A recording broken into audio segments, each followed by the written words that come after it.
মাননীয় মাননীয় মাননীয় সদস্য মাননীয় সদস্য 90-এর ছাত্র গণ অভ্যুত্থান। মাননীয় সদস্য একটু শুনেন, আমি বলি। মাননীয় সদস্য একটু শুনুন, আমি বলি। 90-এর ছাত্র গণ অভ্যুত্থান এবং 24-এর জুলাই অগাস্ট ছাত্র গণ অভ্যুত্থান দুটোরই আপনি রাজপথের কর্মী। আপনার প্রতি সম্মান দেখিয়ে এই সংসদ আরো 2 মিনিট বরাদ্দ করলো। আমি এই কারণে বললাম, এখানে মাননীয় স্বাস্থ্যমন্ত্রী আছেন, ওনার সাথে আমি আবার 91-এ হেরা গুহায় উঠেছিলাম।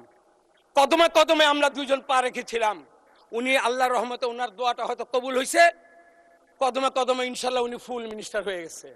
আলহামদুলিল্লাহ, আমার কোনো খেদ নেই।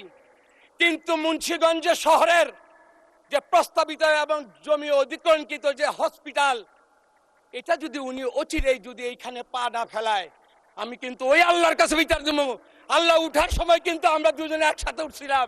আপনি কেন আমাকে ফেলে দিয়ে আপনি এখন আমাকে ভুলে গেলেন? এখানে মাননীয় প্রধানমন্ত্রী, এখানে গজারিয়াতে 2টা ব্রিজ, সেটা হলো ফুলদি গজারিয়া এবং গজারিয়া চর কিশোরগঞ্জের 2টা ব্রিজ।